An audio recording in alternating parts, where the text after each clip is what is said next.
क्या 200 करोड़ की money laundering case से एक बॉलीवुड स्टार सरकारी गवाह बन सकती हैं? नमस्ते दोस्तों, मैं हूं मानसी और द लीगल कैप्सूल में आप सभी का स्वागत है। आज हम एक ऐसे कानूनी मोड़ पर चर्चा करेंगे जिसने मनोरंजन जगत और कानून के गलियारे दोनों को चौंका के रख दिया है। मामला जुड़ा है 200 करोड़ के मनी लॉन्ड्रिंग केस से, जिसमें मुख्य आरोपी है सुकेश चंद्रशेखर।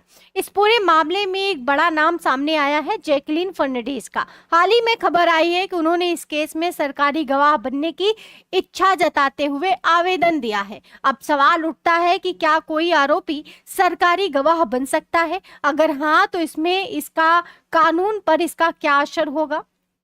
तो भाई, क्या कोई इंसान जेल में बैठकर भी करोड़ों की ठगी कर सकता है? सुनने में आपको तो बड़ा अजीब लग रहा होगा, लेकिन ये जो केस है पूरा इसी कहानी पे घूमता है। ये मामला है 200 करोड़ के मनी लॉन्ड्रिंग ठगी से जुड़ा हुआ।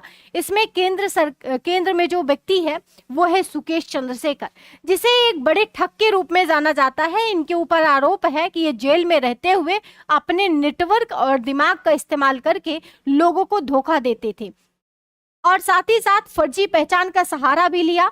कभी खुद को सरकारी अधिकारी बताया, कभी किसी बड़े राजनीतिक या प्रभावशाली व्यक्ति से जुड़ा होने का दावा किया।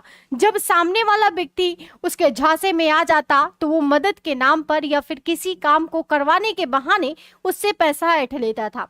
इस तरह धीरे धीरे उसने करोड़ों रुपए की ठगी कर ली। हैरानी की बात यह है कि ये सब वो जेल के अंदर बैठकर ऑपरेट कर रहा था, जो सिस्टम की बड़ी खामी को दिखाता है। इस पूरे मामले की जांच ईडी कर रही है। ईडी एक सरकारी एजेंसी है जो खास तौर पर मनी लॉन्ड्रिंग जैसे अपराधी जो जांच होती हैं वो करते हैं, और इसमें पीएमएलए के तहत काम ये ईडी करता है। जब किसी अपराध में जो पैसा कमाया जाता है या कमाया गया जो पैसा हो, वो किसी रूप से उस पूरे नेटवर्क से जुड़ी रही हो। जांच एजेंसी का कहना है कि सुकेश जो है उसने ठगी के जो पैसे कमाया उससे महंगे गिफ्ट, पैसे और लग्जरी चीजें दी गई जैकलीन को। और अगर किसी व्यक्ति ने जानबूझकर या अनजाने में भी उस अवैध कमाई का फायदा लिया तो कानून उसे भी जांच के दायरे में लाता है। और यही वजह है कि इस केस में सिर्फ मुख्य आरोपी ही नहीं बल्कि उससे जुड़े हुए अन्य लोगों को भूमिका में लाकर जांच करना पड़ेगा। यानी यहाँ पे इन सारे इर्द गिर्द घूमने वाले सारे लोग जांच के घेरे में आ गए हैं। सीधी भाषा में ऐसा समझिए कि सिर्फ एक ठगी का ये मामला नहीं है, बल्कि ये दिखाता है कि किसी अपराध का पैसा अलग अलग लोगों और अलग अलग जरिए से जब घूमते हुए उसे वैध तरीके से दिखाने की जब कोशिश की जाती है, तो इसी प्रक्रिया को रोकने के लिए पीएमएलए जैसे कानून बनाए गए हैं और ईडी जैसी एजेंसियां इनमें कार्रवाई भी करती हैं। तो अब यहाँ पे ध्यान दीजिएगा कि ये जो मामला है इसमें जो जैकलीन है, जब ये आती हैं तो ये अपना क्या दलील देती हैं, क्या बात इसमें कहती हैं, ये सबसे जरूरी है। तो यहाँ पे ध्यान दीजिएगा, तो जैकलीन जो है इन्होंने अपने बचाव में कुछ बातें कही हैं। इन्होंने कहा कि कोई अपराध जानबूझकर नहीं किया, वो इस पूरे मामले में निर्दोष हैं, यानी वो खुद इसमें शिकार बन गई हैं। उनकी मुख्य दलील है कि उन्हें सुकेश जो है उनकी पहचान नहीं पता थी और उसके आपराधिक कार्यों के बारे में कोई भी हमको जानकारी नहीं थी, और उन्हें यह भी नहीं पता था कि जो पैसे या गिफ्ट उनको मिल रहे हैं वो अवैध स्रोत से आए हैं। उन्हें धोखे में रखा गया। अर्थात कहना है कि जैकलीन का कहना है कि मैं अपराध में शामिल नहीं थी, बल्कि मैं भी इस धोखे का शिकार बन गई। अब जैकलीन ने कोर्ट में एक बहुत महत्वपूर्ण आवेदन दिया है। उन्होंने कहा है कि मैं सरकारी गवाह बनना चाहती हूँ, और यहाँ पे अप्रूवर वो व्यक्ति होता है, यानी सरकारी गवाह वो व्यक्ति होता है जो पहले आरोपी होता है लेकिन बाद में राज्य की मदद करता है और पूरे केस की वो सच्चाई बताने को तैयार होता है। ठीक है, अब इसी को हम आसान भाषा में समझेंगे कि जैकलीन कोर्ट से ये कह रही हैं कि मैं इस केस में जुड़ी हर सच्चाई को बताने के लिए तैयार हूँ। मुझे आरोपी की जगह जो है गवाह बना दिया जाए, इसके बदले मुझे सजा से राहत या क्षमादान दिया जाए। कानूनी रूप से ये जो प्रक्रिया है वो सीआरपीसी की धारा 306 के अंदर आती है, और यहाँ पे जो कोर्ट है किसी आरोपी को माफी देकर उसे गवाह बना सकती है। यही मतलब, अगर वो चाहे कि मैं पूरी इस खबर की जानकारी दूंगा, पूरी सच सच बात बताऊंगा, तब उसे गवाह बना दिया जाता है और उसके जो कारनामे होते हैं वो चीजें उसको साइड में कर दी जाती है। अभी कोर्ट में क्या है, तो भाई ये मामला जो है फिलहाल अभी पटियाला हाउस कोर्ट में विचाराधीन पे है, यानी पेंडिंग है। और एडिशनल सेशन जज जो हैं प्रशांत शर्मा जी हैं। अब इन्होंने क्या किया है, इन्होंने इसमें आवेदन की अंतिम जो निर्णय है वो अभी कोई दिया नहीं है इन्होंने, बल्कि ईडी ने इस पे कुछ नोटिस जरूर जारी किया है। ईडी ने नोटिस जारी किया है और ईडी ने पूछा है कि क्या वह जैकलीन को सरकारी गवाह बनाने से सहमत हैं या फिर नहीं, और इस आवेदन पर उनका आधिकारिक पक्ष क्या है। अब इस मामले की जो अगली तारीख है वो 20 अप्रैल को निर्धारित किया गया है। कहा गया है कि इसमें पूरा जो मामला होगा इसको 20 अप्रैल को सुना जाएगा और उस दिन कोर्ट ये तय करेगा कि क्या जैकलीन को आरोपी के रूप में जारी रखा जाए या उन्हें सरकारी गवाह बनाकर उनको माफी दे दी जाए। तो यहाँ पे ध्यान दीजिएगा, यदि कोर्ट जैकलीन की अर्जी स्वीकार कर लेता है तो उन्हें अभियोजन से राहत मिल सकती है, लेकिन उन्हें जो है शर्तों के साथ यानी पूरी सच्चाई बतानी होगी और मुख्य आरोपी सुकेश के खिलाफ गवाही देनी होगी। यदि कोर्ट अर्जी खारिज कर देता है तो जैकलीन एक सह आरोपी के रूप में ट्रायल का सामना करेंगी और उन्हें या उनके खिलाफ ईडी द्वारा आरोप जारी रहेंगे। यानी ये मामला केवल ठगी का केस नहीं है, बल्कि ये दर्शाता है कि जो मनी लॉन्ड्रिंग कानून है PMLA कैसे लागू होता है और एक आरोपी किस प्रकार सरकारी गवाह बनकर अपनी स्थिति को बदलने की कोशिश कर सकता है। ये पूरा मामला इससे जुड़ा हुआ है। आइए हम इसके मुख्य स्लाइड पे हैं, यानी द लीगल पोस्टमार्टम, यानी इसका हम कानूनी रूप से इसका पोस्टमार्टम करेंगे, यानी कह सकते हैं कानूनी बाल की खाल निकालना। तो इस स्लाइड में हम लोग देखेंगे कि क्या हमारे एग्जाम से रिलेवेंट है, कौन सी बातें, कौन से सिद्धांत, कौन से कानून, कौन से आर्टिकल। ठीक है, तो यहाँ पे सबसे पहले आपको मैं ये बताऊंगी कि इस पूरे मामले में जो कोर इशू था वो क्या था।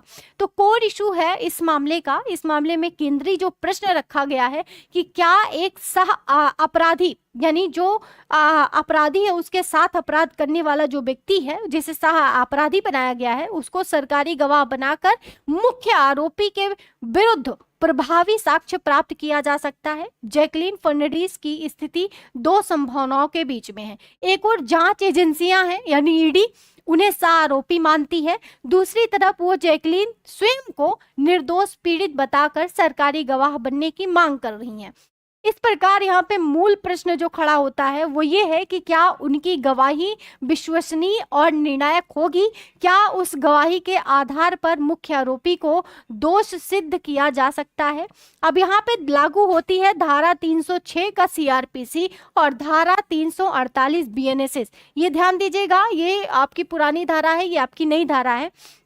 ये प्रावधान अदालत को यह अधिकार देता है कि वो किस आरोपी को क्षमादान प्रदान कर सकता है, बशर्ते क्या वहां पे बातें होनी चाहिए, पूरे अपराध का पूर्ण और सत्य खुलासा करे वो व्यक्ति, साथ ही साथ अपराध में शामिल सभी व्यक्ति तथा परिस्थितियों का वो विवरण भी दे।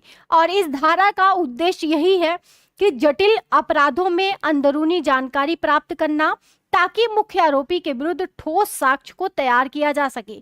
इस प्रकार आप देखेंगे कानूनी सौदेबाजी ये है जहां राज्य को सत्य मिलता है और आरोपी को दंड से राहत मिल सकती है। यानी जो सरकारी गवाह है वो सत्य छुपाता है या झूठ बयान देता है तो उसका जो है पर्दन निरस्त किया जा सकता है और वो पुनः आरोपी के रूप में ट्रायल का सामना करेगा। अब आप बात करेंगे यहाँ पे दूसरी धारा है क्षमादान, यानी आपका सेक्शन 133। ठीक है, सेक्शन 133 भारतीय साक्ष्य अधिनियम ये धारा कहती है कि जो सह अपराधी है उस पर भी एक वैध गवाह होता है, अर्थात उसकी गवाही विधि में स्वीकार्य है। हालांकि न्यायिक व्यवहार में ऐसी गवाही को सामान्यतः पुष्टि या समर्थन की आवश्यकता होती है ताकि गलत दोष सिद्ध से बचा जा सके। अब यहाँ पे सरकारी गवाह की बात मैंने बताया, तो सरकारी गवाह मैंने शुरू में ही बता दिया कि वो व्यक्ति होता है जो प्रारंभ में अपराध में सहभागी होता है लेकिन बाद में राज्य के साथ सहयोग करता है। और सरकारी गवाह या सरकारी गवाह बनने के लिए जो आवश्यक शर्तें हैं उसमें कुछ शर्तें ये होती है कि अपराध में अपनी भूमिका वो स्वीकार करें कि भाई मैं इस अपराध में कितना जुड़ा हुआ हूँ।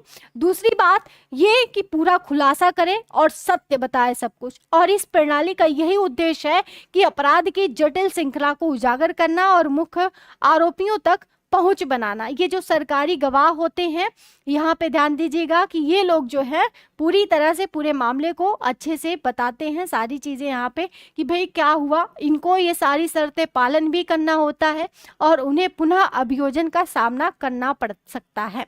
अब यहाँ पे ध्यान दीजिएगा, ये पूरा था और यहाँ पे हम बात करेंगे कानूनी टकराव की। इसमें क्या कानूनी टकराव है, तो इस मामले में दो विपरीत दावे हैं।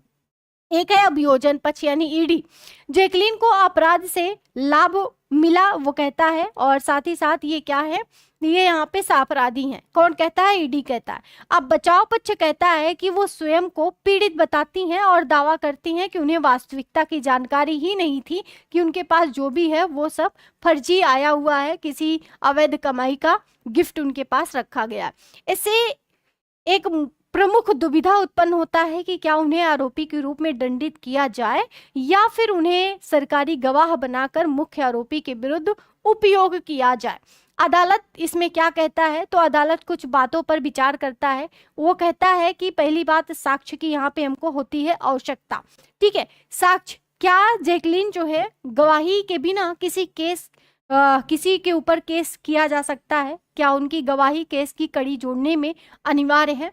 दूसरी बात यह है विश्वसनीयता, क्या उनका बयान सुसंगत है, तार्किक है, क्या उनके बयान का अन्य साक्ष्य से समर्थन है।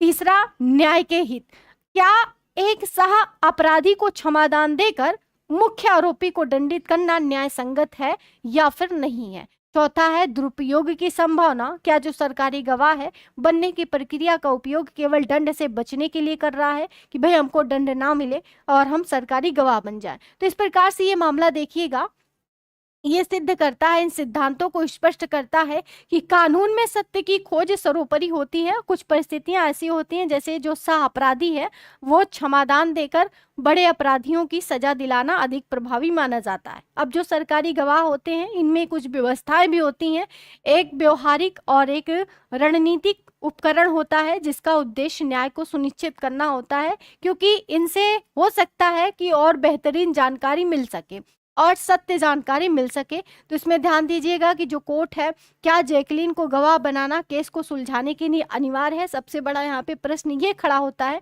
अब ये पूरी यहाँ पे देखिएगा, ये पूरा कानूनी खबर था, इसमें जैकलीन ने क्या अपना तर्क दिया है और कोर्ट ने क्या कहा है, सारी बातें मैंने बताया, और ईडी ने क्या चार्जशीट बताया है, ये सारी चीजें हमने बता दिया। आगे बढ़ते हैं, हम लोग इससे जुड़ा हुआ एक एमसीक्यू भी करेंगे। प्रश्न है, भारतीय साक्ष्य अधिनियम की किस धारा के तहत सह अपराधी को एक सक्षम गवाह माना गया है।